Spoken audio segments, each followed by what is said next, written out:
The autumn sun cast long shadows across the parking lot of Ruby's Route 66 diner, where Margaret Walsh sat alone on the curb, her shoulders shaking with silent tears.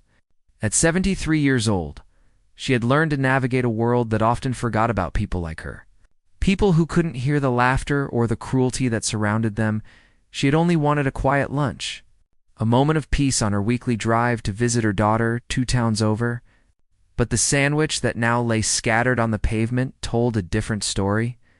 Inside the diner, 22-year-old Travis Kendall held up his phone, recording through the window as his friends doubled over with laughter. They had bumped into Margaret deliberately as she left, sending her meal flying. Now they were capturing her distress for their social media followers, hungry for likes and shares at any cost. Margaret's hands trembled as she reached for the scattered pieces of her lunch. She had seen their mouths moving, their phones pointed at her, and she understood. She had spent decades reading the cruelty in people's faces. Even when she couldn't hear their words, the roar of motorcycle engines suddenly filled the parking lot. Though Margaret felt only the vibrations through the ground, 7 bikes pulled in, their chrome gleaming in the afternoon light. The riders ranged from their mid-40s to late 60s, leather-clad and road-worn, with the unmistakable presence of people who had lived full lives and earned every gray hair.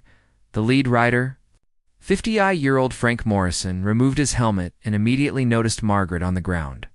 His steel-gray beard and weathered face softened as he took in the scene.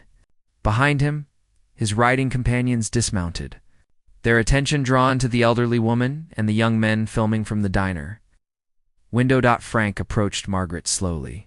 Kneeling beside her with surprising gentleness for such an imposing figure, he touched her shoulder carefully, waiting until she looked up. When their eyes met, he saw the tears, the embarrassment, the resignation of someone who had faced this kind of treatment before. Margaret's gaze shifted to the diner window, where Travis and his friends were still recording, their faces twisted with amusement. Frank followed her eyes, and his jaw tightened. He held up one finger to Margaret, a universal gesture, asking her to wait, then stood and walked toward the diner entrance. The door chimed as Frank and 3 of his companions entered. Travis's laughter died in his throat as the bikers approached his table. Frank didn't raise his voice or make threats. Instead, he simply extended his hand, palm up. Travis looked confused, his phone still recording. Frank's voice was calm but carried the weight of authority. "The phone, son.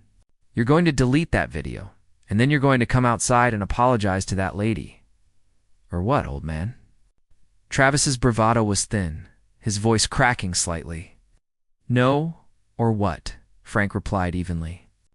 "You're just going to do it because it's the right thing to do. Because your mama raised you better than this. Because someday you'll be old too, and you'll remember this moment." Something in Frank's steady gaze broke through Travis's defenses. Perhaps it was the lack of aggression or the disappointment rather than anger in the older man's eyes.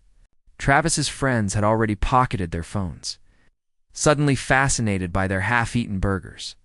Outside, the other bikers had gathered around Margaret. 53-year-old Linda Chen, the only woman in the group, sat beside her on the curb.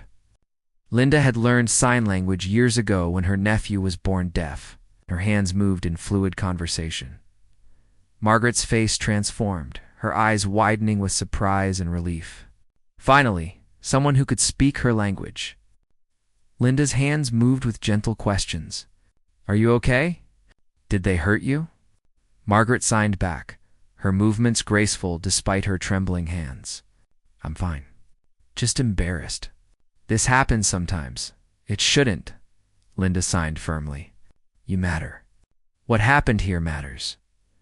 The diner door opened and Travis emerged, his face flushed. Frank walked beside him, a steadying hand on the young man's shoulder. Travis approached Margaret and Linda, then knelt down on the pavement. "Ma'am," he began, then stopped when he realized she was watching his lips but might not hear him. He looked helplessly at Linda. "Sign it," Linda said aloud, then showed him the basic signs.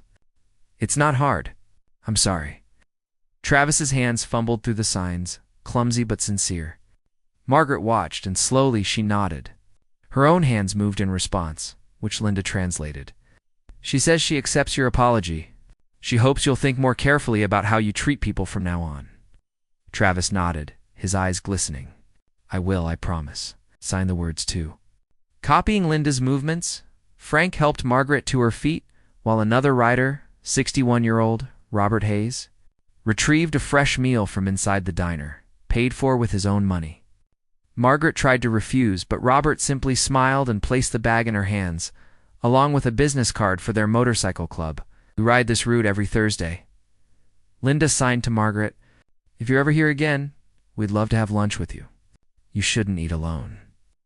Margaret's eyes filled with tears again, but these were different. Her hands moved in response, and Linda's voice grew thick with emotion as she translated. She says she can't remember the last time strangers showed her such kindness.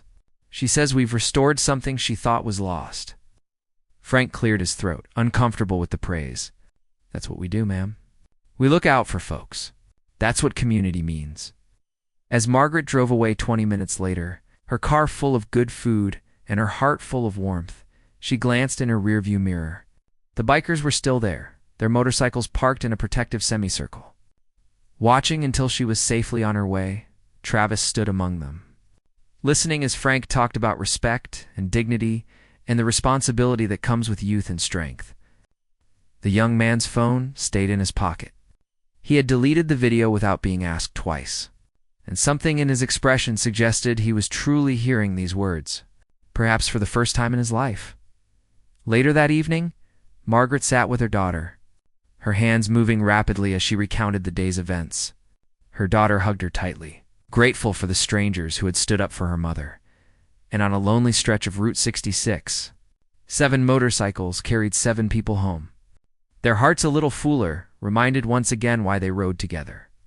Why they chose to see the world not as it was, but as it could be. One small act of kindness at a time. Sometimes angels don't have wings.